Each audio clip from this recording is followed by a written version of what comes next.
Gravação iniciada. Bom dia a todos. Estamos aqui no mês de julho para nossas sessões, nossa reunião de julho, nossas sessões de hoje.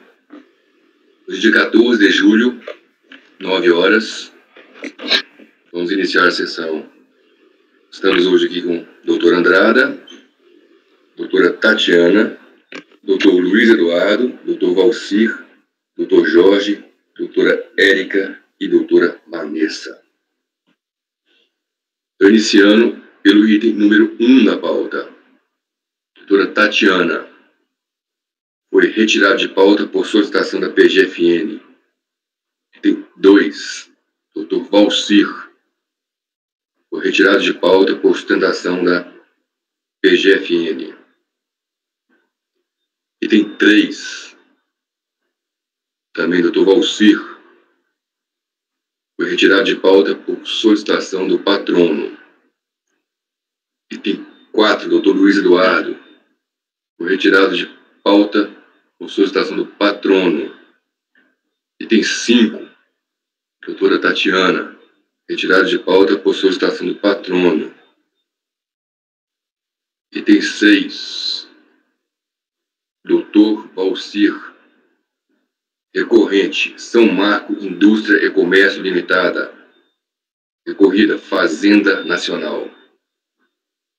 Palavra ao relator, doutor Valcir. Bom dia a todos os conselheiros e conselheiras. O processo na pauta número 6, recorrente São Marco Indústria e Comércio Limitada, interessado Fazenda Nacional. Trata-se de recurso especial de divergência, as folhas 2376 a 2398, interposto pelo contribuinte, em face do acórdão 3102-002-336, de 12 de dezembro de 2014, proferido pela segunda turma ordinária da primeira Câmara da terceira sessão de julgamento do CARF. E a decisão foi por unanimidade de votos em negar provimento ao recurso voluntário. A decisão recorrida ficou assim emendada. Assunto: regimes aduaneiros, drawback, suspensão, regime comum, exportações efetuadas por outras pessoas jurídicas, comprovação de compromisso de exportação e impossibilidade, drawback, suspensão, princípio da vinculação física, inobservância e inadimplemento do regime, exigibilidade, tributo, suspensa, possibilidade, e a questão de normas gerais de direito tributário, decadência, regime drawback, suspensão, lançamento, tributo suspenso. Diante dessa decisão, o contribuinte ingressou com embargo de declaração. Estes não foram admitidos pelo despacho proferido pelo presidente da primeira Câmara da terceira sessão de julgamento do CARF, em 8 de julho de 2015. O recurso especial do contribuinte foi admitido parcialmente por intermédio do despacho de exame de admissibilidade de recurso especial, de 31 de março de 2016, pelo então presidente da primeira Câmara da terceira sessão de julgamento. As folhas 2447 e 2448 encontram-se o despacho de reexame de admissibilidade de recurso especial do presidente da Câmara Superior de Recursos Fiscais, em que manteve a decisão com seguimento apenas quanto à fungibilidade dos insumos. A Fazenda Nacional apresentou contra-razões e requer pelo não provimento do recurso do contribuinte. Este é o relatório, senhor presidente. Responde direto ao voto. O recurso especial contribuinte é tempestivo e atende os pressupostos legais de admissibilidade. Quanto ao conhecimento, no que tange a fungibilidade dos insumos em drawback e suspensão, o contribuinte apresentou como paradigma um acórdão 3403-003-146 com o intuito de comprovar a divergência jurisprudencial. Saliento que a matéria foi objeto de pré-questionamento e, de fato, há a divergência interpretativa, pois no acórdão paradigma afastou-se a exigência da vinculação física entre os insumos importados, sob o regime de drawback suspensão, e os produtos exportados, enquanto que no acórdão recorrido manteve essa exigência. Assim, de acordo com o decidido despacho de exame e despacho de reexame de admissibilidade de recurso especial, vota-se pelo conhecimento. Posso passar ao mérito? Pode, direto ao mérito. Em relação ao mérito, eu recordo no primeiro parágrafo que se negou o provimento do recurso voluntário por unanimidade quanto à decadência, não atingiu o direito de promover o lançamento relativamente a nenhuma das operações, não haveria fundamento para que se considerasse cumprido parte do compromisso de exportar por meio de exportações realizadas por terceiros, dado que o contribuinte não era beneficiário de drawback solidário, e C, que é objeto da nossa análise, a escrituração não permitira averiguar o cumprimento do princípio da vinculação física. Nesse sentido, o contribuinte sustenta em seu recurso no que tange a fungibilidade dos insumos que, tratando-se de matéria-prima fungível, nada impede que, dentro do prazo de vigência dos atos concessórios, a recorrente tenha substituído a matéria-prima importada por idêntica, no gênero, quantidade e qualidade para a fabricação do produto a ser reexportado, razão pela qual jamais poderia ter sido desconsiderados os controles de estoque da recorrente para descaracterizar o cumprimento do regime drawback. Na análise dos autos, verifica-se que não assiste razão ao contribuinte, pois o princípio da fungibilidade não se aplica ao regime drawback suspensão. Nesse regime vige o princípio da vinculação física. Como não ficou comprovada a aplicação da totalidade dos insumos importados, tem sido descumprimento do regime. Daí eu faço uma citação aqui do Acórdão 9303-002-107, da terceira turma da Câmara Superior, que vem corroborar nesse mesmo sentido. Assim, sem reparos à decisão recorrida, cita-se trecho do voto proferido, o Acórdão 3102-002-336, do ilustre conselheiro relator José Fernandes do Nascimento, que bem esclarece os fatos e a legislação de regência, e servem como razões para decidir de acordo com o previsto no artigo 50, parágrafo 1º da Lei 9784/99. Daí aqui, então, eu cito trechos do voto recorrido, aonde faz referência ao relatório de ação fiscal, que o contribuinte foi intimado a apresentar o livro de controle de produção de estoque, a autuada apresentou folhas impressas de controle de produção de estoque relativa a toda a produção. Feita a análise dessa documentação, a fiscalização concluiu que a recorrente não mantinha controles e registros de estoques dos insumos estrangeiros importados, ao amparo do regime aduaneiro e drawback suspensão, bem como não mantinha controles e registros dos estoques de produtos finais elaborados com os insumos importados no âmbito do regime citado. Continuo, e, por sua vez, a recorrente alegou que tinha total controle de movimentação dos seus estoques, seja de matéria-prima, que é a questão do cobre, seja do produto acabado, o fio, tudo controlado pelo sistema integrado, Magnus, de autoria da empresa DataSul, devidamente reconhecido pela DRF. Nesse sentido, não procede a alegação da recorrente. As graves irregularidades apresentadas na escrituração das referidas fichas do controle de produção de estoque, a meu ver, torna imprestável tal documentação para fim de comprovação do efetivo controle da matéria-prima importada e do produto ser exportado. Além disso, a recorrente não apresentou justificativas plausíveis, amparada por documentação adequada, acerca das irregularidades apontadas pela fiscalização, no sentido de demonstrar que a matéria-prima importada foi incorporada ao produto exportado. Enfim, faço referência aqui ao artigo 78, do Decreto-Lei 37 de 66, o inciso 2º, e assim, de acordo com os referidos preceitos normativos, para fim do descumprimento do regime drawback suspensão, era imprescindível que o insumo importado fosse beneficiado ou aplicado diretamente no produto exportado, integrando-o fisicamente ou, no mínimo, sendo consumido no processo produtivo do produto exportado.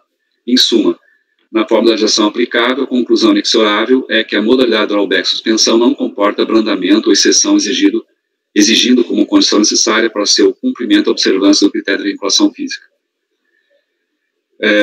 Do exposto, vota-se por negar provimento ao recurso especial do contribuinte.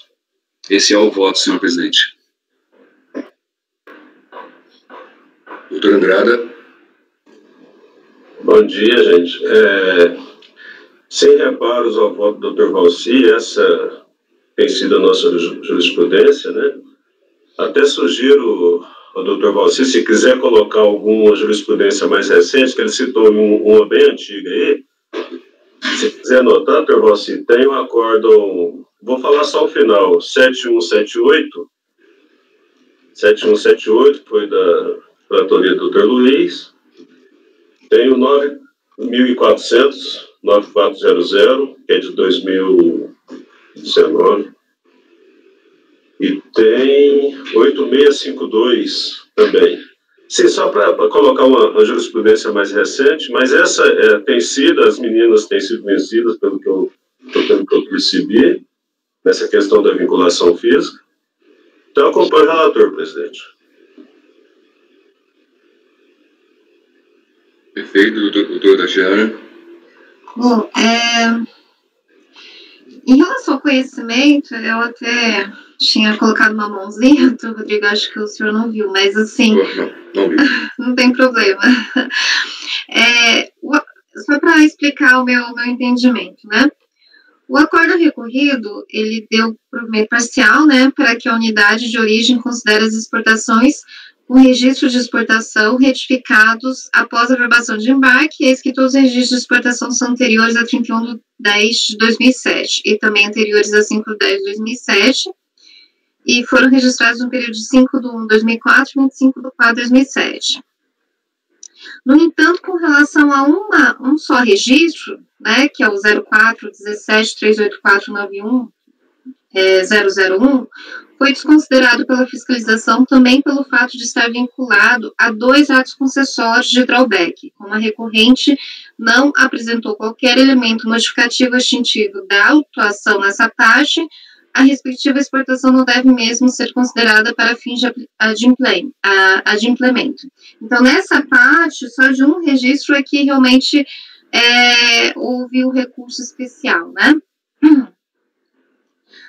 E aqui, o paradigma que a recorrente trouxe, a turma entendeu que naquele caso concreto, o fato de a empresa ter informado mais de um ato concessório nas declarações de importação implicava um mero descumprimento formal, que não afetava a substância do cumprimento do regimento, né?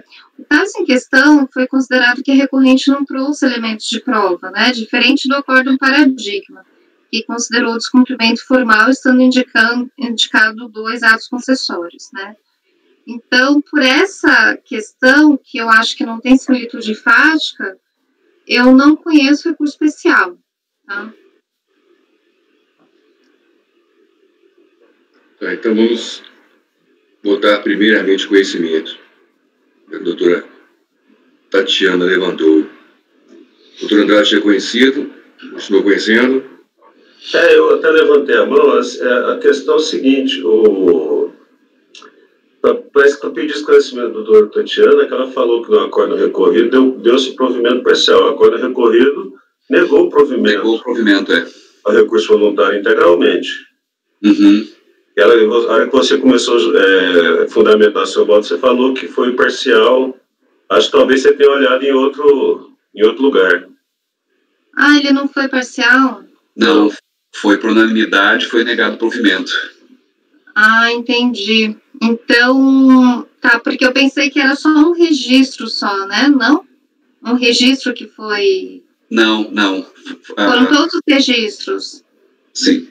Mas foi por conta desculpa, doutor Valcir, esclarecimento, de fato, né? Foi por conta de estar vinculado a 2 atos concessórios ou por falta de elementos de prova? Esta matéria, ela acabou não subindo, só subiu só subiu a questão da fungibilidade. Entendi. Só subiu isso. E no acórdão paradigma, o 3403003146, ele é bem claro na ementa, ele é drawback suspensão, princípio da vinculação física, flexibilização. Então é só a questão da fungibilidade, né, doutor? Só, princípio da fungibilidade dos insumos. Entendi. Esse acórdão apontado como paradigma, eles entenderam que há possibilidade da flexibilização da questão do princípio da vinculação física. No acórdão recorrido, entendeu-se que não, como eu também entendi que não. Entendi, tá bom. Então, nessa parte aí da questão da fungibilidade, eu peço vênia ao relator e abro divergência, que esse é o meu entendimento mesmo. Só mais um esclarecimento. O acórdão paradigma foi reformado pela aquele acórdão do Dr. Luiz, o final 7178. Certo, certo. Ok? Obrigada, doutora Andrada. Então, a doutora Tatiana conheceu o recurso, então, né? Negou o provimento. Okay. Doutor Luiz Eduardo. Eu conheço e nego o provimento ao recurso. Foi citada aí jurisprudência de acórdão que eu relatei, e essa questão, a partir de 2010, há uma flexibilização, mas antes não, e no período, não tenho dúvida, o princípio da vinculação estava vigente. Acompanho o excelente voto do conselheiro relator, doutor Valcir. E doutor Jorge Omiro Locke Freire. Bom dia a todos. Eu acompanho o voto do Dr. Valcir quanto ao conhecimento e no mérito também. Está bem claro. Doutora Érica. Bom dia. Eu acompanho a divergência da doutora Tatiana.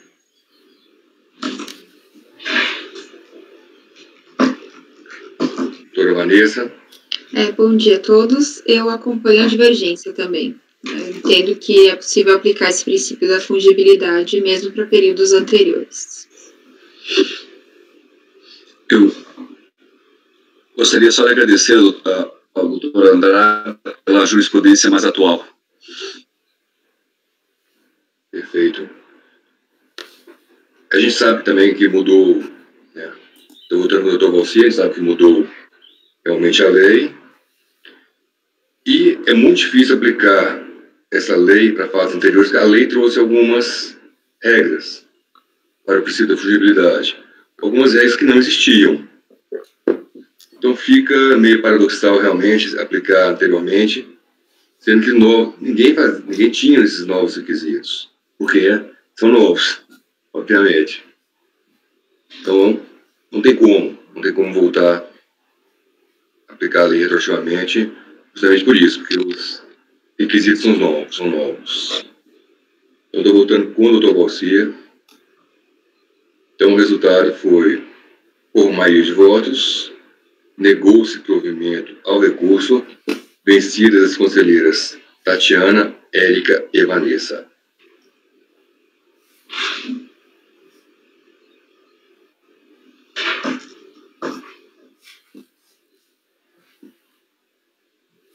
Dr. Valcir, item 7 da pauta, diretoria do Dr. Valcir, recorrente ABSA Aerolíneas Brasileiras, recorrida Fazenda Nacional. Trata-se de recurso especial de divergência, interposto pelo contribuinte face ao acórdão 3402-006144, de 25 de fevereiro de 2019, proferido pela segunda turma ordinária da terceira sessão julgando do CARF.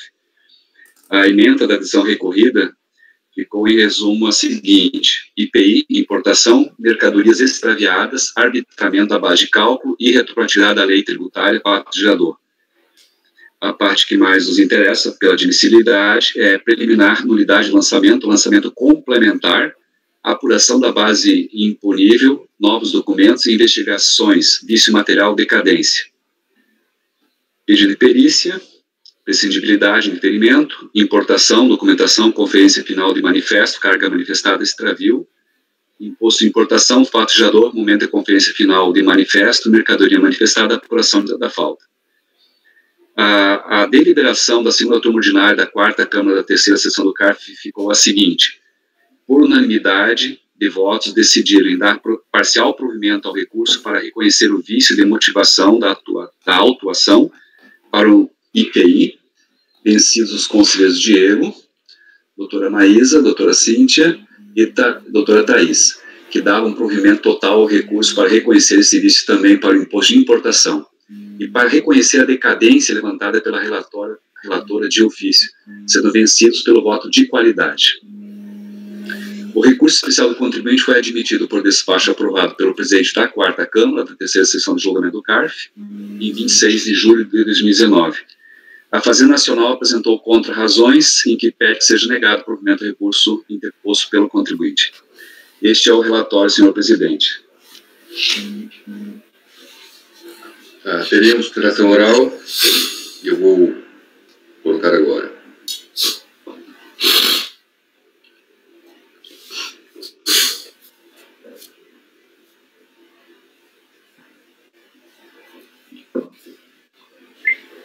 Primeiramente, bom dia, ilustríssimos conselheiros e conselheiras da terceira turma da Câmara Superior de Recursos Fiscais.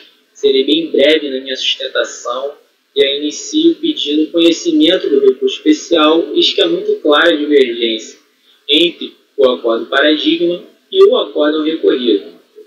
Enquanto o entendimento externado pelo acórdão paradigma utiliza como marca inicial da contagem do prazo decadencial a data da notificação, o acórdão recorrido utiliza erroneamente a data da lavratura do auto de infração.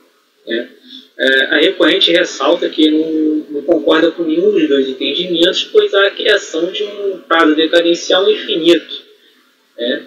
A aeronave, nesse caso, por exemplo, ela entrou no país em 1999, mas ao considerar que o fato gerador ocorre com a lavratura do auto de infração ou com a notificação,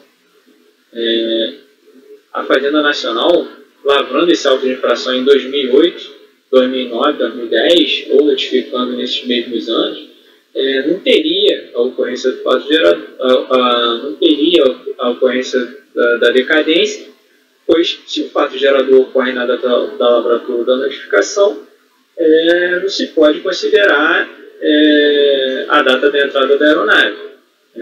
Por mais que a aeronave tenha entrado em 99, se a lavratura ocorre 20 anos depois, o fato gerador seria considerado como ocorrido 20 anos depois. Então, há aí uma interpretação, a nosso ver, equivocada da norma. E, nesse ponto, a recorrente se alinha com a redação do voto vencido do acórdão recorrido, que considerou justamente a data da entrada da aeronave como sendo a data do fato gerador para fins de contagem do prazo decadencial. Mas, se restringindo aos entendimentos do acórdão paradigma e do acórdão recorrido, sem dúvidas que o acórdão paradigma adota o entendimento mais adequado com o que diz o artigo 173, parágrafo único do CTN, segundo o qual determina que o prazo é contado a partir da notificação de medida preparatória indispensável à realização do lançamento. Nesse caso, a recorrente foi intimada em 2003, em outubro de 2003, conforme notificação de folha 29, ela foi intimada em outubro de 2003 para apresentar documentos e suas justificativas sobre o suposto extravio. Então, a partir do momento que a Fazenda Nacional intima o contribuinte, ela já está ciente do que aconteceu. Então, ela já, do ponto de vista do extravio, ela já apurou que ali houve um extravio, sem dúvida nenhuma. Então, a partir dali que deve ser contado o prazo decadencial. E sendo contado o prazo decadencial a partir de 2003, o lançamento de ofício podendo ser realizado a partir do primeiro dia do exercício seguinte, então tem como marca inicial 2004. Contrário senso, o acórdão recorrido, considerando 2004 como a data da lavratura e data do fato gerador, por essa adota como marca inicial do lançamento de ofício 2005. Isso faz toda a diferença, pois pela contagem pela sistemática do acórdão recorrido não haveria decadência, enquanto pela sistemática do acórdão paradigma haveria decadência. Insta a salientar que o acórdão paradigma foi proferido por esta mesma turma, por essa mesma terceira turma. Então seria contraditório agora julgar contrário ao que foi definido, em outra oportunidade. Feriria até mesmo o princípio da isonomia, está tratando partes iguais em situações idênticas de forma desigual. Então, estando o entendimento do acórdão paradigma alinhado com o que determina a lei, com o que determina o artigo 173, parágrafo único do CTN, deve ser esse entendimento aplicável conforme requer a recorrente, e por isso pede o provimento do recurso especial para que se anule o saldo residual do auto de infração pela aplicação da decadência, pela ocorrência da decadência. É isso que nós temos a pedir. Muito obrigado e um bom dia.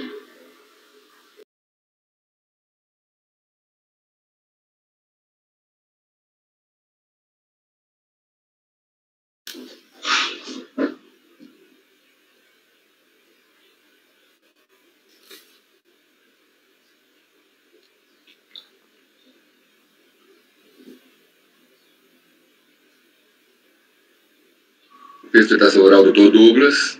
Dr. Valcir agora pode prosseguir o voto. Começando então a parte do voto quanto ao conhecimento, foi dado seguimento para a rediscussão da matéria de decadência para lavar o auto em infração complementar. O contribuinte apresentou como paradigma o acórdão 9303-005439 e o acórdão 1402-001-320.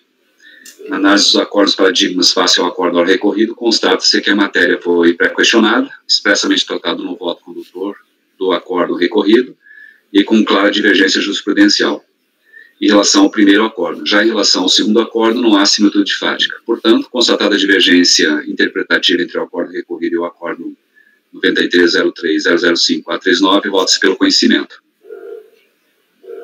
Posso dar continuidade? Pode prosseguir.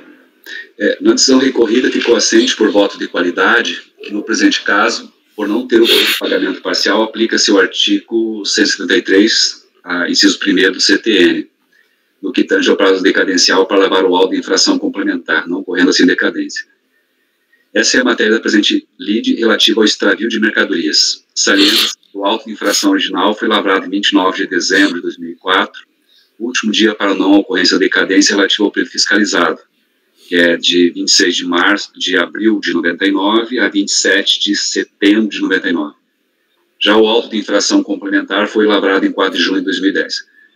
O contribuinte sustenta em seu recurso, fazendo referência ao acórdão paradigma, de relatoria do ilustre conselheiro Rodrigo da Costa Poças, que, pelo marco inicial definido no acórdão paradigma, o prazo decadencial para o lançamento complementar se encerrou em 31 de 12 de 2009. Diz que o primeiro dia do ano seguinte ao que o lançamento poderia ter sido efetuado, nos termos do artigo 173, inciso 1º do CTN, que foi o artigo utilizado pela decisão recorrida, deixa de ser dia 1º de janeiro de 2005 e passa a ser 1º de janeiro de 2004. Insta a salientar que o voto vencedor do acordo recorrido consigna que houve a intimação da recorrente em 7 de outubro de 2003. Portanto, pela interpretação dada pelo acórdão paradigma, que muito acertadamente observou que dispõe o artigo 173, parágrafo único do CTN, o prazo para a lavratura do auto complementar findou-se em 31 de 12 de 2009, tendo-se operado a decadência de pleno direito, uma vez que isso foi lavrado apenas em 4 de 6 de 2010, as folhas 1031. A recorrente apenas deixa a ressalva de que não concorda com nenhum dos entendimentos, haja vista que ambos criam um prazo decadencial infinito para a fiscalização. Assim, a questão central é a definição do termo ACU para a contagem do prazo decadencial para a cobrança do II, nos casos de falta de mercadoria constatada em conferência final de manifesto, quando existe uma intimação prévia ao lançamento para que se prestem esclarecimentos quanto à destinação das cargas manifestadas. O procedimento fiscal iniciou em 7 de outubro de 2003, as folhas 29 e 30, intimação CFM 080-2003, para que a transportadora prestasse esclarecimentos quanto à destinação da carga. No acordo recorrido, considerando o artigo 23 do decreto 3766 e artigo 73, segundo a linha C do regulamento aduaneiro e 173, inciso 1º do CTN, considerou-se que o fato gerador do II ocorreu no momento do lançamento de ofício, isso é a data lavratura do auto de infração original, de 29 de 12 de 2004. Com isso, a sanção recorrida, o auto de infração complementar 4.6/2010, que, por intermédio de provas adequadas, explicitou a matéria tributária e a base de cálculo, foi lavrado dentro do prazo decadencial previsto no 173, inciso 1º.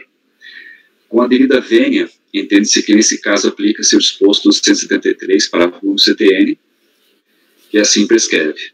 E cito o dispositivo legal.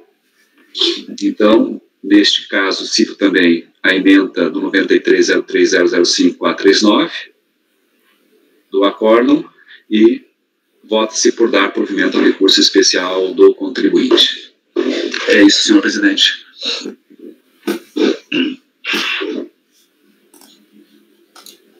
Doutor Andrada.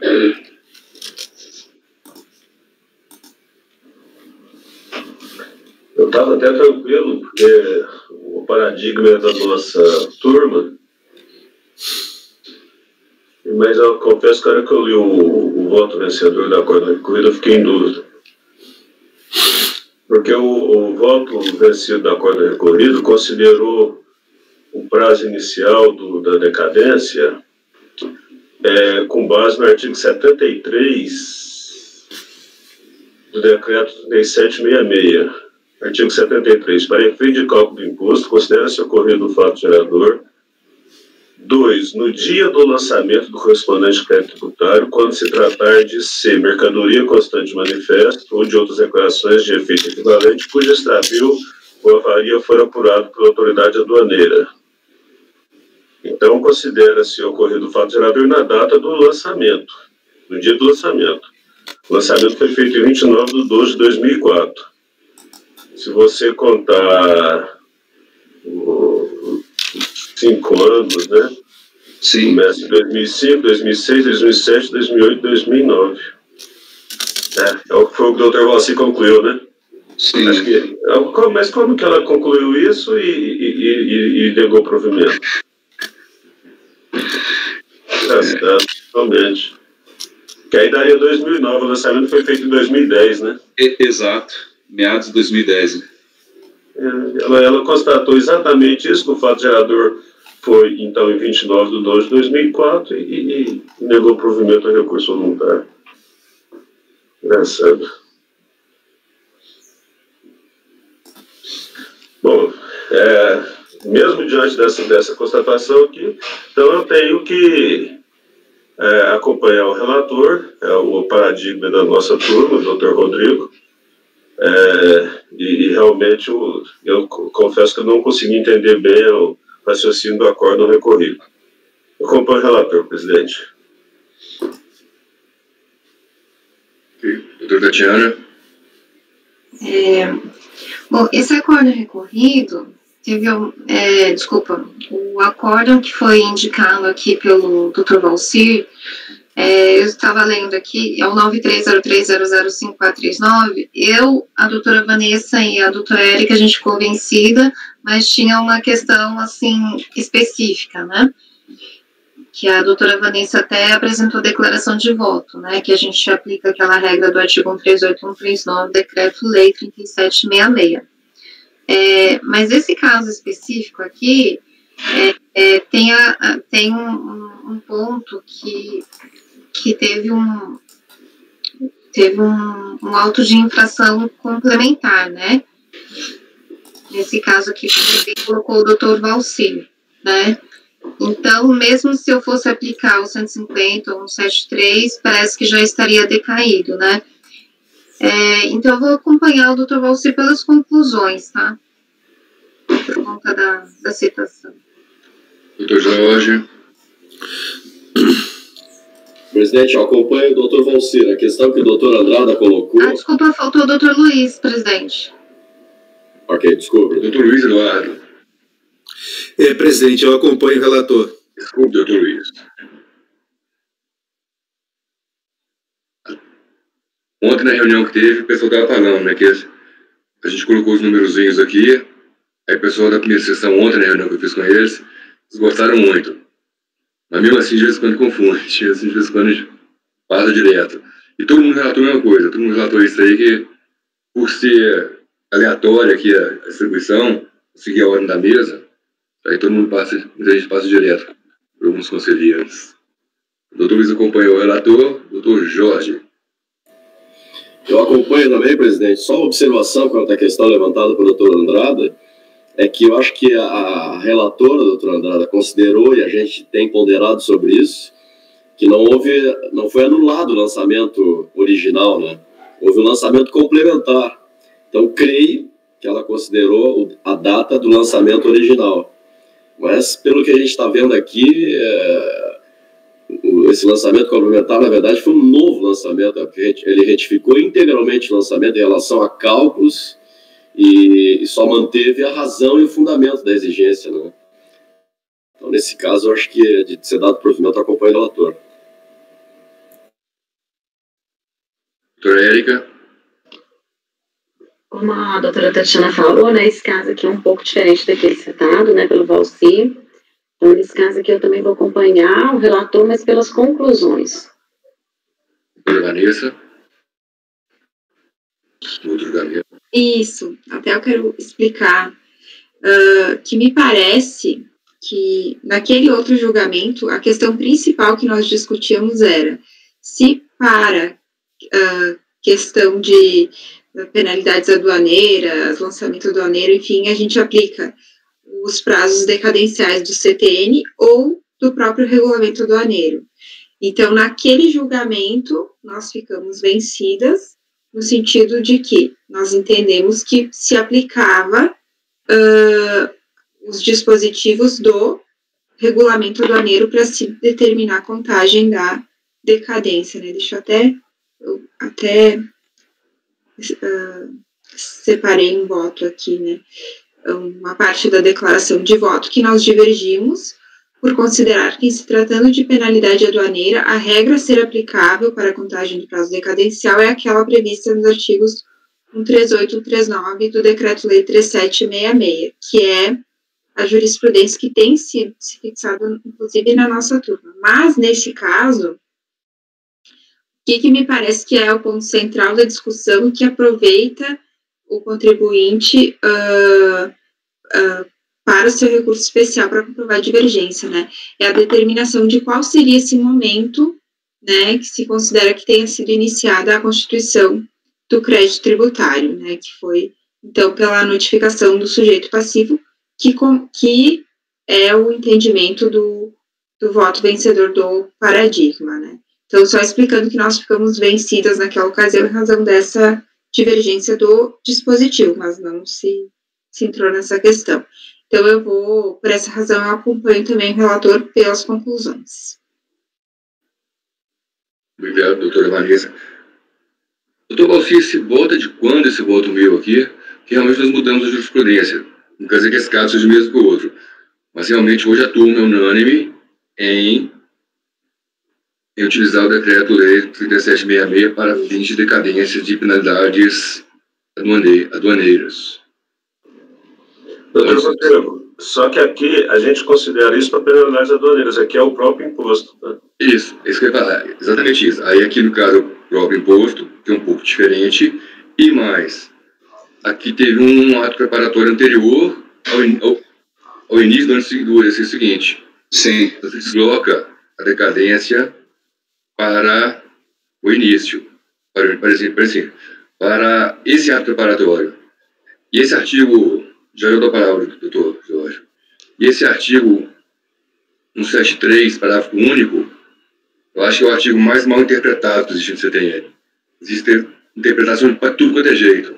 Chegou uma época que eu trabalhava na fiscalização que se interpretava esse 173, parágrafo único, que fala: extingue-se definitivamente o decurso do prazo previsto, contada a data em que tenha sido iniciada a constituição do crédito tributário pela notificação do sujeito passivo de qualquer medida preparatória indispensável ao lançamento. Lembro que na época nós recebemos uma ordem de fiscalização dos chefes, na época, de considerar o termo de legislação fiscal.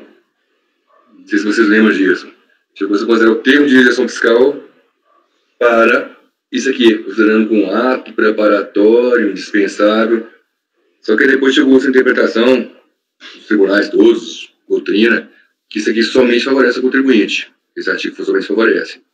E não prejudica.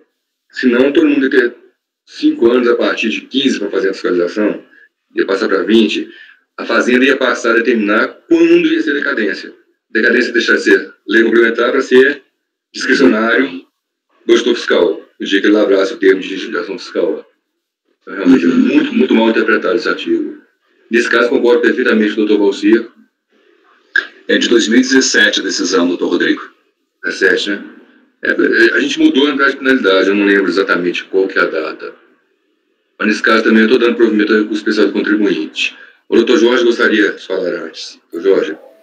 Não, só observação, presidente, eu não vi aqui no voto do doutor Valcir, mas conforme o pedido até da sustentação oral, o que está se considerando decadência é o saldo residual, né, doutor Valcir?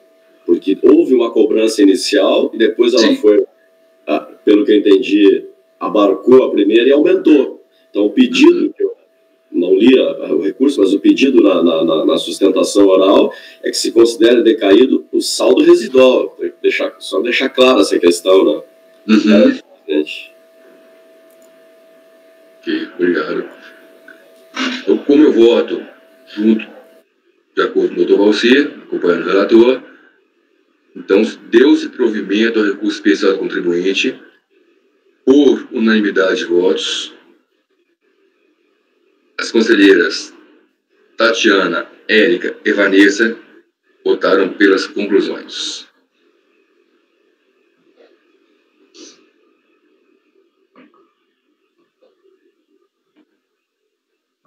Vou pegar aqui o próximo item na pauta. Item 8. Doutor Andrada Márcio Canuto Natal, recorrente Fazenda, recorrida a mesma, ABSA Aerolíneas Brasileiras.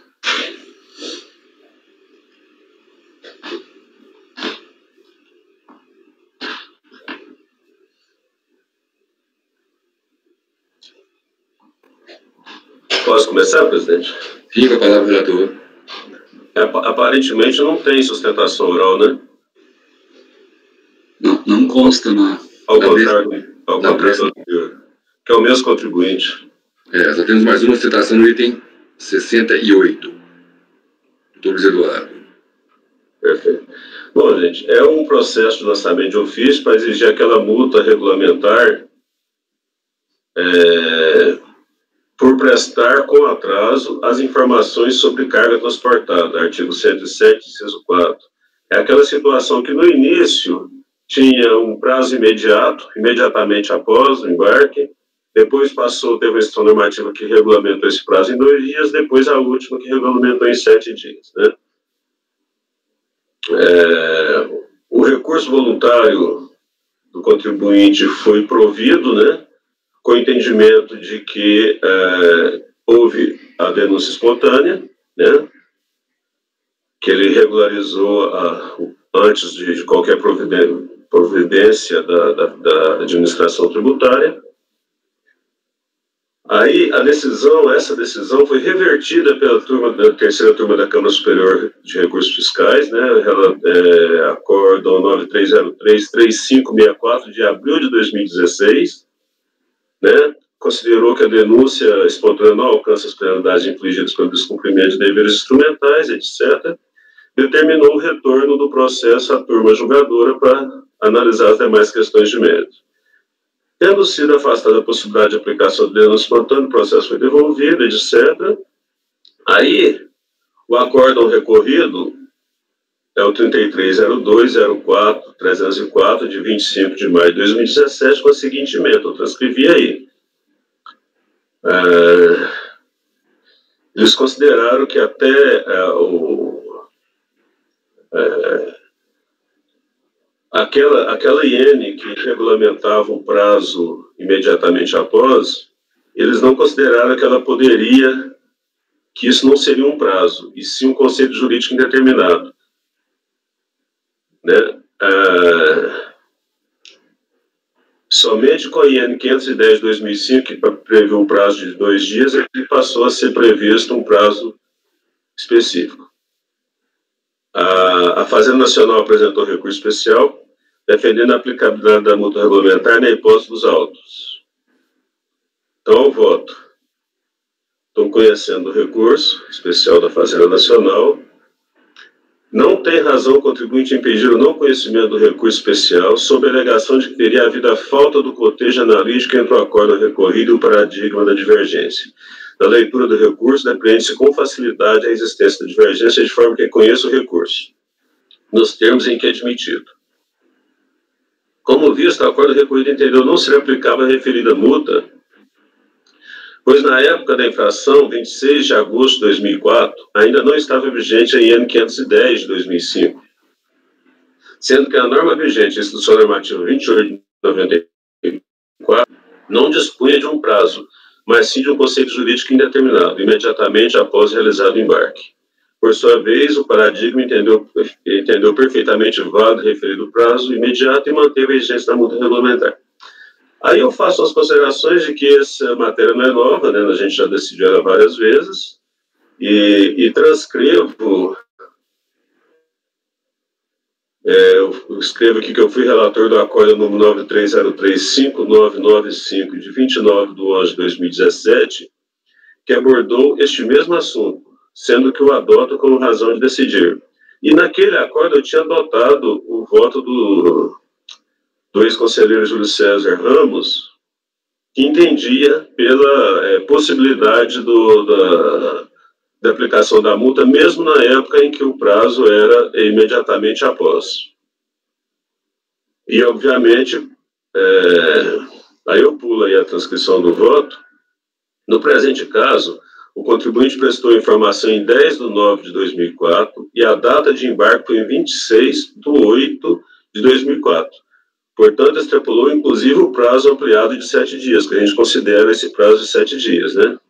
Gente, é uma retroatividade que a gente tem aplicado por força de entendimento da própria Receita Federal, e a gente tem considerado o prazo de 7 dias. Mas, no presente caso, a informação foi prestada depois do prazo de 7 dias. Então, diante do exposto, voto por dar provimento ao recurso especial para restabelecer a multa.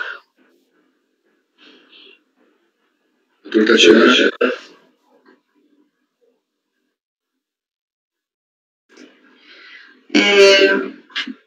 Então, presidente, o acordo recorrido realmente traz que o fato gerador, bem como colocou o doutor Andrada, é 26 de 8 de 2004, ou seja, é antes do advento da IN 510, né, de 2005, né?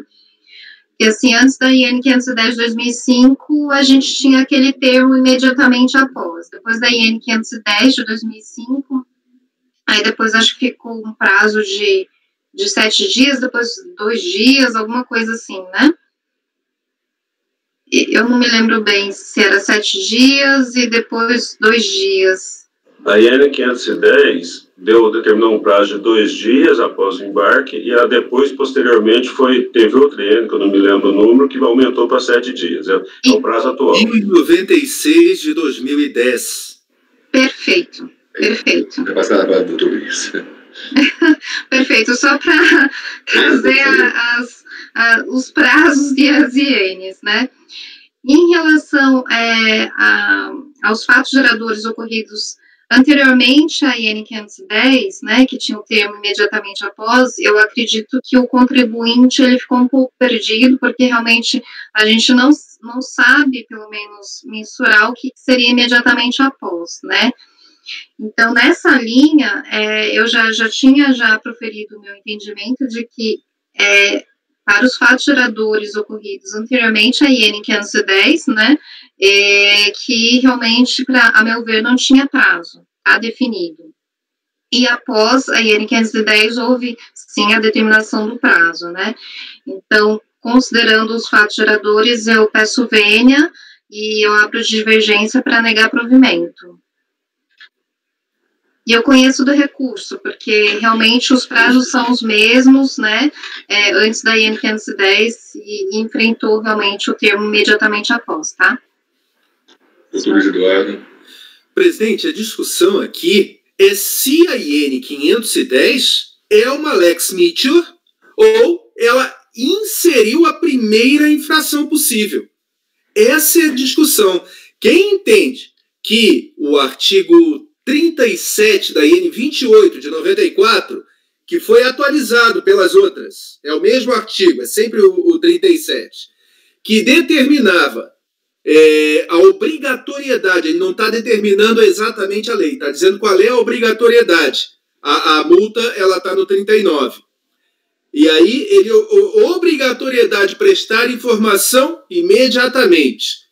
2005, 510, 2 dias. 2010, 1096, 7 dias. E aí o que se discute é o seguinte: existia a obrigatoriedade de prestar essa informação imediatamente? Quem entende que não, aplica o Código Civil, dizendo que condição impossível é tida como não escrita. Essa foi a ideia. Ninguém tinha obrigação de fazer nada porque é inexequível. E outros entendem que não é inexequível. Basta você fazer dentro daquilo que o sistema consegue registrar como prova. Ele não consegue registrar como prova a hora, mas na data sim. Então, se eu fiz na data, eu fiz imediatamente. Não tem uma contraprova dizendo que eu não fiz. Essa era a ideia. E aí se aplica a ideia de Lex Mitchell depois. Depois passou para 2 dias, a gente aplica 2 dias, que é melhor do que imediatamente, que é a mesma data. Depois aplica 7 dias. Nós já votamos esse assunto, né? Mas eu fiz questão de fazer as colocações aqui, porque acho que é a primeira vez que o Dr. Valcir vai enfrentar aqui no nosso colegiado.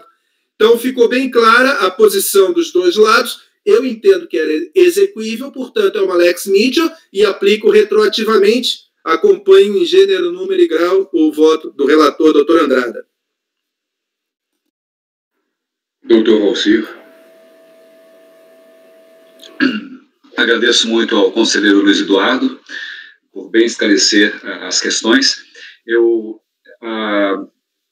já tive a oportunidade de deliberar sobre essa matéria, inclusive o conselheiro Charles, a conselheira Tatiana, a conselheira Vanessa e eu fomos vencidos no acordo 9303-005-995, quando eu substituí a conselheira Érica. Então, nesse sentido, eu voto com a divergência. Muito obrigado, Luiz Eduardo. Muito obrigado mesmo. Doutor Andrada, gostaria de falar? Só para esclarecer do Dr. Valcir, nesse acordo que eu usei como razão de decidir do Dr. Júlio César, no caso, o senhor acompanhou o Dr. Júlio César pelas conclusões. Aí, posteriormente, nesse acordo que o senhor citou, o senhor já tinha efetivamente, então, mudado de posição.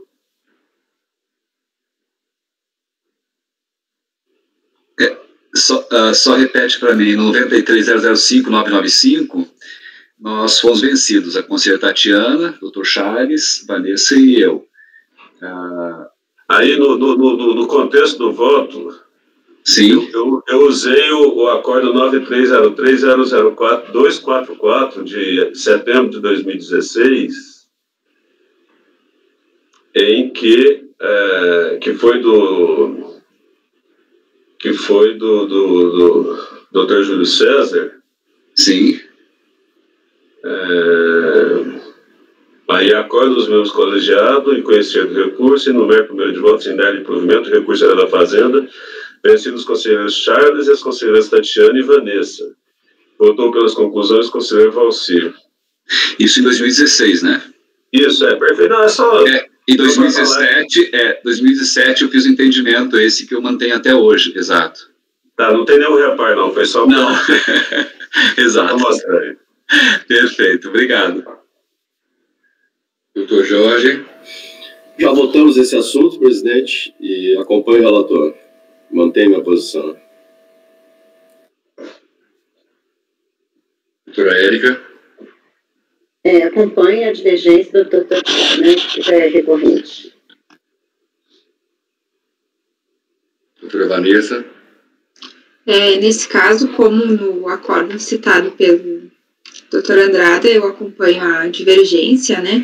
A questão que me parece que é determinante é que existe um período em que vigeu tão somente imediatamente após, não se tinha nem os prazos estabelecidos pela Receita Federal. O que o doutor Júlio César entendia naquele caso é que, para a época em que havíamos prazos, é possível retroagir, né, nesse caso. Mas aqui a gente entende que, como não havia nenhuma disposição somente a questão do imediatamente após, né, não teria como fazer essa limitação.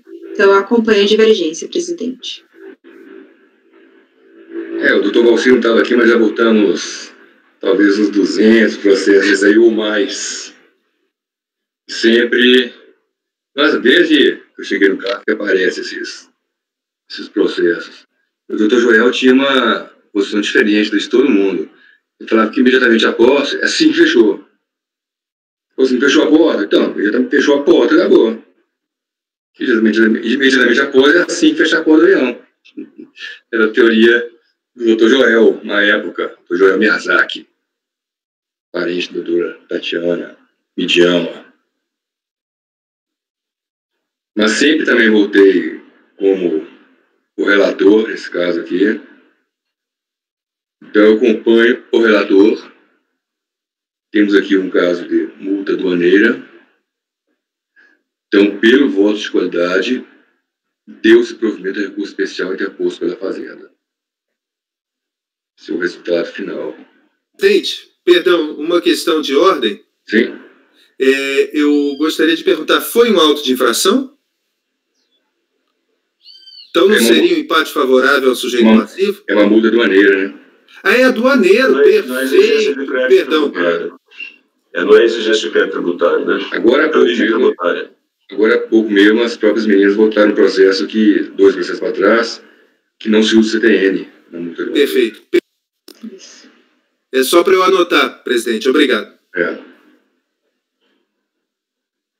Então, em nome do Dr. Luiz Eduardo, recorrente a Link Transportes Internacionais, recorrida Fazenda Nacional.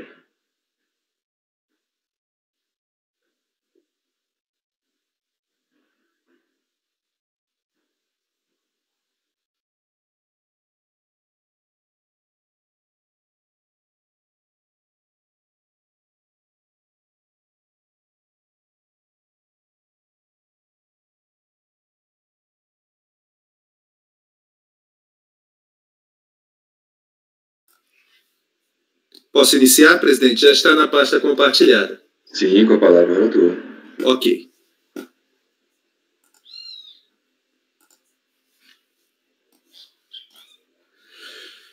Aqui nós estamos tratando de obrigações acessórias. O período é de 2010 a 2013. E o assunto é aquela multa administrativa sobre prestação de informação de dados de carga e o prazo para apresentação. Também temos aqui uma questão de conhecimento. O lançamento ocorreu por conta de deixar de ter sido prestada a informação sobre veículo ou carga nele transportada na forma e no prazo estabelecidos pela Receita Federal. A multa é aquela do Decreto-Lei 3766.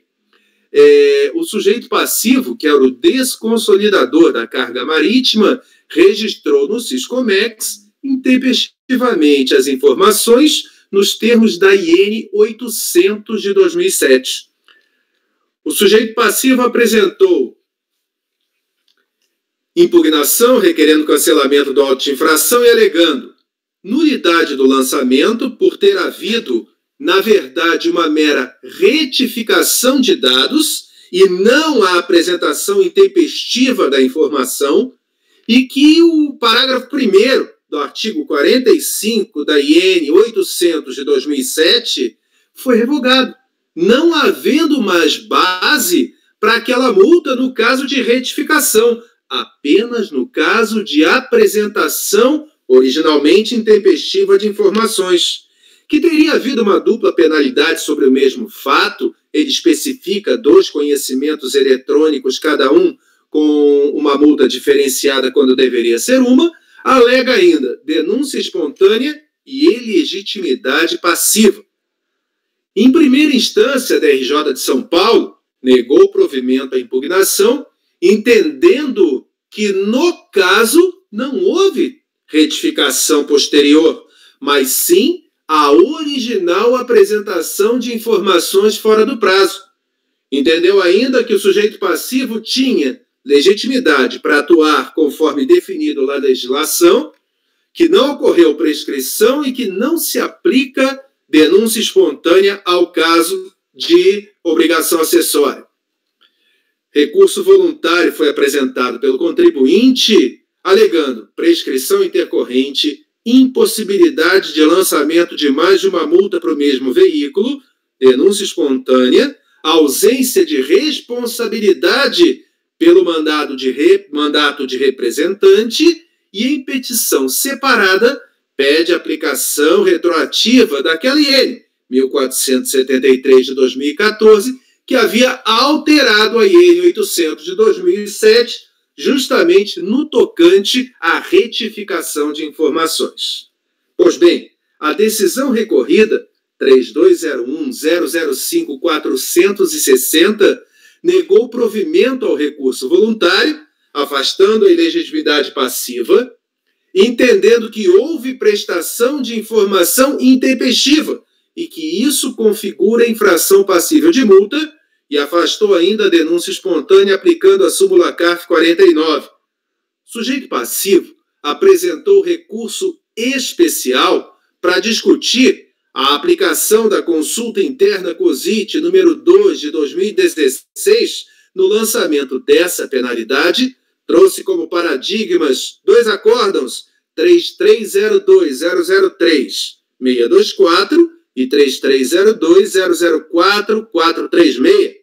Alegou que alteração ou retificação de informações que haviam sido prestadas anteriormente pelo interveniente não configuram prestação de informação fora do prazo para efeito da aplicação da multa aqui discutida.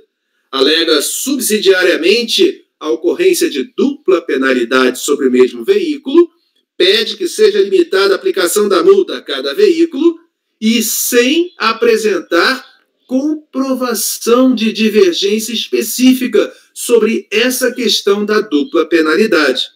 O presidente da Câmara deu seguimento ao recurso especial como um todo, porque se a divergência originalmente fosse aceita, ela seria passível de devolver toda a lide ao colegiado. Em contrarrazões, a Fazenda Nacional pede não conhecimento do recurso, sem especificar a razão, mas pede o não conhecimento e, no mérito, requer negativa de provimento ao recurso especial para manutenção da decisão recorrida. Presidente, esse é o relatório. Posso passar ao voto? Sim, eu direto ao voto. Então, eu inicio meu voto pelo conhecimento. Reparem, aqui estamos falando também de prestação de informações, mas não é o mesmo caso, não é a mesma IN, e a lide que se coloca é a questão da prestação intempestiva de informações versus a retificação posterior de informações. E, no caso, eu não vejo a divergência que foi admitida, presidente. Eu não conheço. E digo por quê. As decisões, no caso recorrido, tanto de primeira quanto de segunda instância, foram enfáticas. Afastaram a alegação de retificação, afirmando que teria havido apresentação intempestiva de informação. Saliente-se que, contra a decisão recorrida, não houve oposição de embargos e que no RESP não houve uma apresentação sequer de nova documentação indicando que a apresentação original de informação teria sido tempestiva. Os paradigmas 3302.003.624 e 004.436 tratam de casos em que se afirma ter havido retificação de informação prestada anteriormente. Então, penso eu que não está estabelecida uma lide, porque os fatos, sejam eles aqueles que estão considerados como comprovados pelas decisões recorridas, são diferentes dos fatos discutidos na decisão paradigmática. Então, eu não conheço do recurso e, em face desse não conhecimento, resta prejudicada a discussão do pedido subsidiário de autuação pelo mesmo veículo transportador, mais de uma vez, por não haver uma divergência específica quanto a esse tema. É como voto, presidente. O senhor gostaria de votar o conhecimento antes que eu passasse ao mérito? Sim. Vou votar o conhecimento primeiro, doutor Andrada. Presidente, eu acompanho o relator.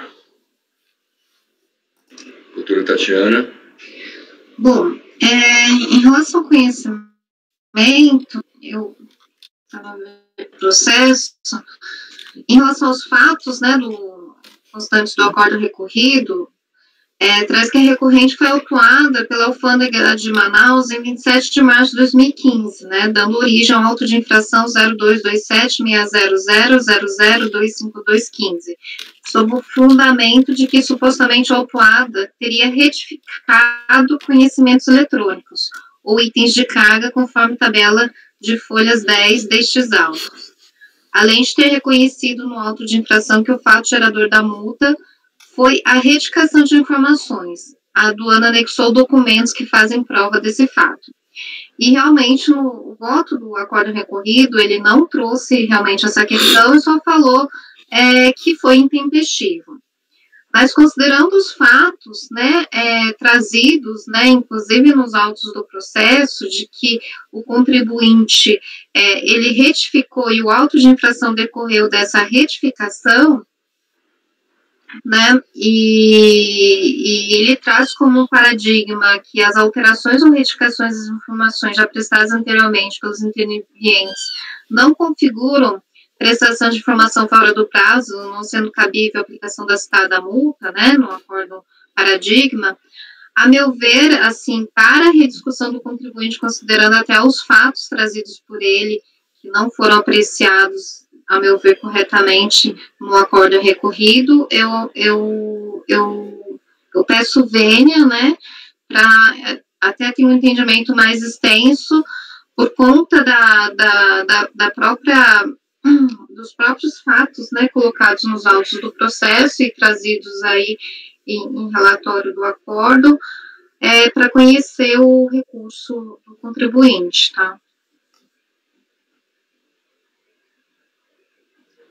A doutora Tatiana está abrindo divergência para o conhecimento. Doutor Luiz Eduardo. Bom, presidente, eu confirmo meu voto pelo não conhecimento, em que pesem as considerações, porque se vocês olharem nas páginas 9 e 10, ele pode dar uma interpretação de que houve retificação, mas ele também afirma informação intempestiva. E caberia provar que a informação original era tempestiva.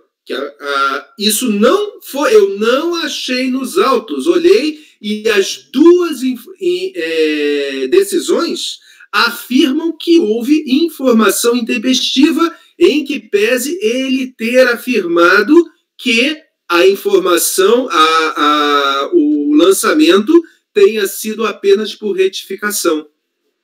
E aí é o fato. Nas duas decisões recorridas, o fato foi apreciado e foi entendido de uma maneira. Então, por isso eu entendo que a instrução probatória não é comparável. Então, eu confirmo meu voto. E compreendo o argumento da doutora Tatiana, mas não posso concordar com ele pelos motivos que acabei de colocar. É como voto, presidente. Doutor Valcir. Quanto ao conhecimento, com o relator. Doutor Jorge. Acompanho o relator pelo não conhecimento, presidente. Doutora Érica. Eu estou analisando aqui, eu conheço do recurso, dá para conhecer, sim. Doutora Vanessa. Presidente, eu estava verificando essa questão, se houve até olhando o próprio auto de infração, para ver se houve essa prestação de informações intempestivas, foi a retificação, né? Mas me parece que no auto de infração,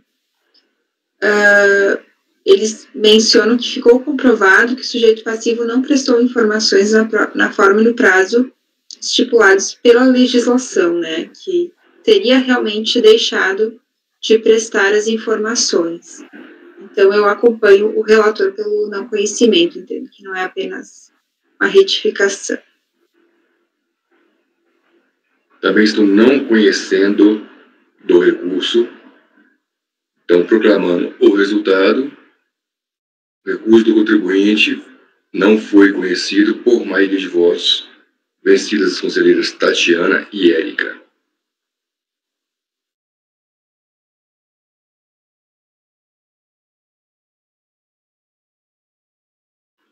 Item 10 da pauta, Dr. Valcir, recorrente Fazenda e recorrida Vilas Boas, incorporadora.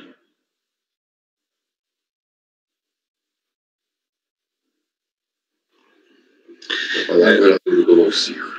Senhor presidente, trata-se de recurso especial de divergência interposto pela Fazenda Nacional em face ao acordo 3102-0001-649, de 24 de outubro de 2012, proferido pela segunda turma ordinária da primeira Câmara da terceira sessão de julgamento. Aqui eu faço, então, a referência à emenda desta decisão e saliento que o recurso especial da Fazenda Nacional foi admitido pelo, então, presidente da primeira Câmara da terceira sessão de julgamento do CARF, e o contribuinte apresentou contra-razões em 14 de outubro de 2014, na qual requer que seja negado o movimento ao recurso da Fazenda Nacional, mantendo-se a decisão de piso que afastou a multa de 30% por falta de licença de importação. Ainda o contribuinte sustenta que, caso se entenda que é cabível a multa em razão de suposta ausência de DLI, requer que seja aplicada a multa de acordo com o artigo 706, parágrafo 2º, inciso 2º, decreto 6759, com a retroatividade benigna prevista no artigo 106 e 103 do CTN, que limita a multa a R$5.000, como a gente conhece. Salienta-se que houve a interposição de recurso especial por parte do contribuinte em 2014 e, por intermédio do despacho de exame de admissibilidade de recurso especial, em 1º de julho de 2017, o presidente da terceira sessão do CARF negou o seguimento ao recurso do contribuinte por falta de comprovação da existência de divergência jurisprudencial. Uma questão importante nesse relatório é que o contribuinte apresentou requerimento às folhas 379 e 23 de janeiro de 2019, solicitando a desistência do recurso interposto com a finalidade de parcelamento de débitos fiscais. Esse pedido foi deferido pela presidente do CARF, por meio do despacho de solicitação de desistência total ou parcial do recurso interposto às folhas 387. Como o recurso especial do contribuinte não foi admitido, essa desistência não afeta o presente julgamento, pelo fato de que só temos aqui a apreciar o recurso especial da Fazenda Nacional. Posso passar ao voto, senhor presidente? Sim, até depois da mais conhecida. Pode passar. Exato. Então, fazendo um resumo aqui, quanto ao conhecimento, vota-se pelo conhecimento, porque o acordo 302.38.915 e o acordo 301.30.890, apresentado como paradigmas, demonstra ou comprova a divergência interpretativa. Então, a questão de mérito está restrita ao cabimento ou não da multa por falsa licença de importação. No acordo recorrido, por unanimidade, entendeu-se por afastar a multa por falta de licença de importação. No acordo recorrido, o colegiado da turma, de forma unânime, entendeu que, apesar do contribuinte ter se equivocado na escolha da classificação fiscal e, independente de ter havido ou não descrição adequada da mercadoria, decidiu que, para a aplicação dos critérios da ADN COSIT número 1297, é necessário que antes se caracterize a infração. A razão de decidir se fundou na impossibilidade de se aplicar multas por infração ao controle das importações quando a mercadoria está sujeita ao licenciamento automático em ambas as classificações envolvidas, tanto do fisco quanto do contribuinte. Assim, diante do licenciamento automático, concluiu-se que não houve controle aduaneiro infringido, com o afastamento da multa por falta de licença de importação. A Fazenda Nacional sustenta que a decisão recorrida merece reforma, tendo em vista que a ADN COSIT número 1297 é claro, ao dizer que não constitui infração administrativa ao controle de importações aos termos do inciso 2º do artigo 526 do Regulamento Aduaneiro, a declaração de importação de mercadoria objeto de licenciamento no CISCOMEX, cuja classificação tarifária errônea errônea exija novo licenciamento automático ou não, desde que o produto esteja corretamente descrito, com todos os elementos necessários à sua identificação e enquadramento tarifário pleiteado. Assim, a motivação para a imposição da penalidade prevista no 526, inciso 2º do RA, é a descrição incorreta do produto, sem apresentar todos os elementos necessários à sua identificação, e não a descrição feita pelo contribuinte descaracterizaria ou não a operação original. Ou seja, se seria necessária a emissão de uma nova licença de importação. E continua. Com a devida vênia, digo eu, entende-se de forma diversa, pois se o enquadramento tarifário indevido da mercadoria ou a descrição for incorreta, imprecisa ou insuficiente na declaração de importação, quando a importação estiver sujeita a licenciamento automático, não constitui infração ao controle administrativo das importações, consequentemente, sem imposição da multa por importação de mercadoria sem LI ou documento equivalente. Situação diversa se a importação estiver sujeita ao licenciamento não automático, que não é o caso do presente feito. Posição esta já consolidada na Câmara Superior, e faço aqui uma citação do Acordo 93.03.01.567 do ilustre conselheiro Henrique Pinheiro Torres. E faço citação, então, do voto do conselheiro Henrique. Então, salienta-se que os fundamentos que balizaram o Acordo 93.03.001.567 são aplicáveis ao presente processo, 2001-2002, tendo em vista que o sistema de licenciamento só foi alterado em 1º de dezembro de 2003 por intermédio da portaria CSEX número 17. Do exposto, vota-se por negar provimento ao recurso especial da Fazenda Nacional. Doutor Andrada. Presidente, no princípio eu tinha colocado alguma dúvida sobre o conhecimento do recurso da Fazenda, mas eu dando a lida no paradigma 302.38.915, confirma a divergência, porque nesse caso do paradigma, diante de uma classificação tarifária errônea, eles mantiveram a multa, considerando, mesmo que se exija novo licenciamento automático ou não, ele ainda escreveu automático ou não. Então, eu considero que o recurso, conheço do recurso, presidente, e nego o provimento, ou seja, acompanho o voto do relator, doutor Valcir. Doutora Tatiana. Presidente, eu também conheço do recurso e acompanho o relator. Doutor Luiz. Presidente, eu também acompanho o relator tanto no conhecimento quanto no mérito. Doutor Jorge. Acompanho o relator, presidente. Doutora Érica. Acompanho o relator, tanto no conhecimento quanto no mérito. Doutora Vanessa. Também acompanho o relator. Como eu disse antes, é a matéria pública mais conhecida, também com centenas de julgamentos aqui, nesse sentido da licença automática. Eu também estou acompanhando o relator, doutor Valcir. Assim, o resultado fica negado provimento ao recurso especial da Fazenda Nacional por unanimidade de votos. Item 11, doutor Andrada, recorrente Fazenda, recorrida Sociedade de Portos e Hidrovias do Estado de Rondônia. Com a palavra, o relator.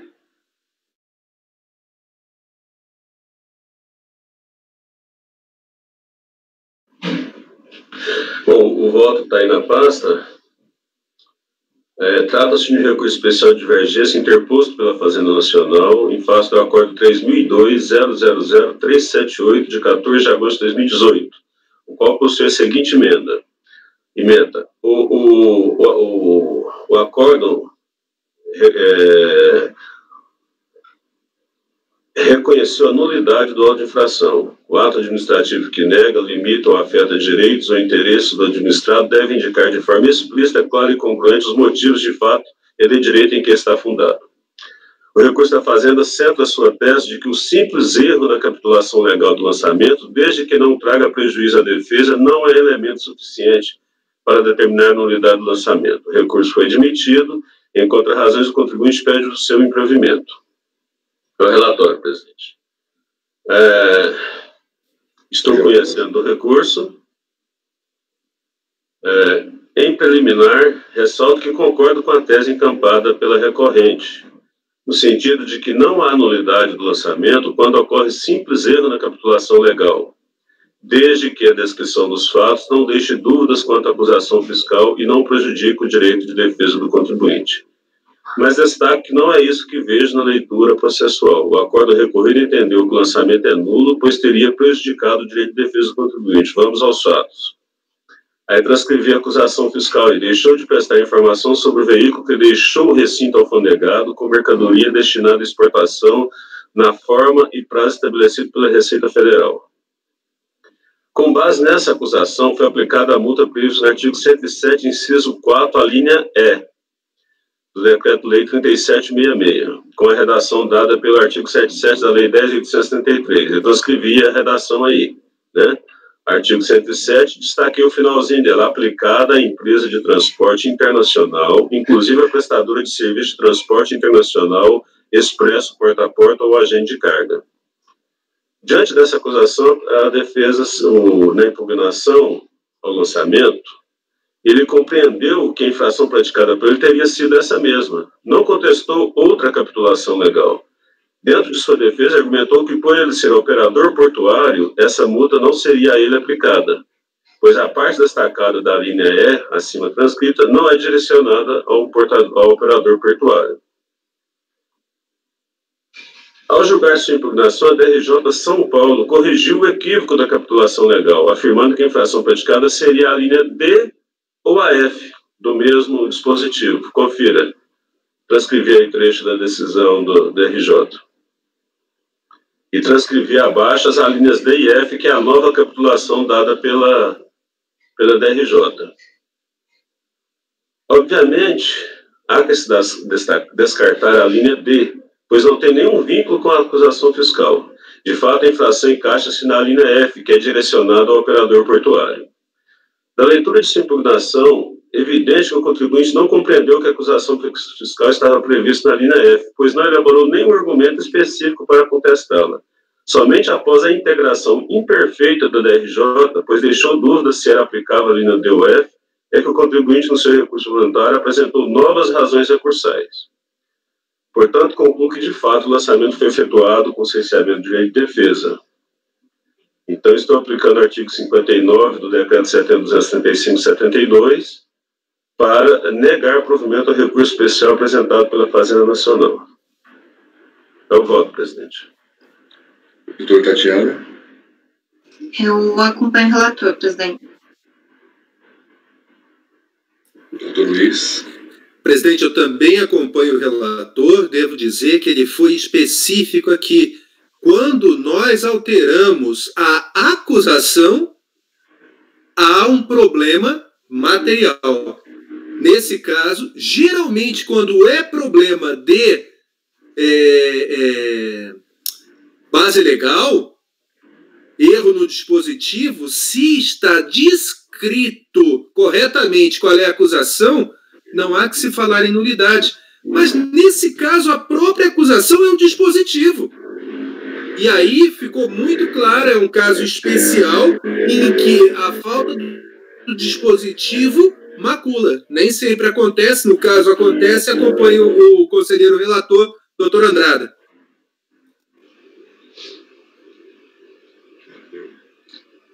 Doutor Valcir. Com o relator. Doutor Jorge. Como bem colocou o doutor Luiz, nesse caso específico, presidente, a acusação, inclusive, foi equivocada, e o doutor Andrada pontua que a DRJ também errou, porque é uma coisa ou é outra, não pode ser as duas.